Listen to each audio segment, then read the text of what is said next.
So there's a big change in New Hampshire for the first-in-the-nation primary. Voters will have to show their ID this year to cast their ballot. But the law, as you know, across the board has been controversial.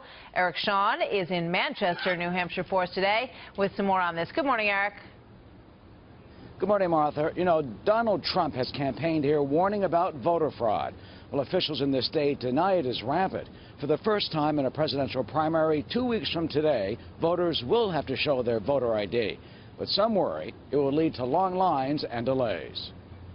I think there's definitely going to be lines with any indication of our absentee balloting already. It's huge. Tens of thousands of new voters are expected to flood the polls, and they will need to show a valid photo ID. Supporters say it's intended to stop voter fraud, like the case of Lawrence Schneider. The Massachusetts man pled guilty to voting illegally in New Hampshire 3 times.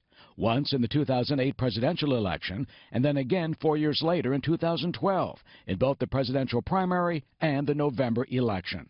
Then there is the case of Derek Castonguay, who also pled guilty to illegal voting 2 years ago. Voters without an ID will have to sign an affidavit attesting they are who they say they are.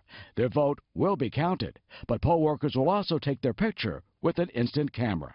Voter ID opponents say it suppresses votes and warn that officials photographing voters can also unfairly intimidate them. This will take even additional time, and resources for the polling officials, and we're concerned that that might also result in increasing lines. Has anyone been denied the right to vote because of voter ID? No. Bill Gardner is New Hampshire's longtime serving Secretary of State. He's overseen the implementation of the law since 2012 and expects few problems for the first time it's being used in the primary. It's pretty difficult, it's not impossible, but we've made it very, very difficult to successfully be able to commit fraud.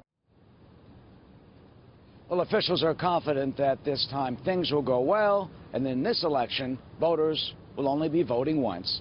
Martha, back to you. That's the way you're supposed to do it. Eric, thank you very much.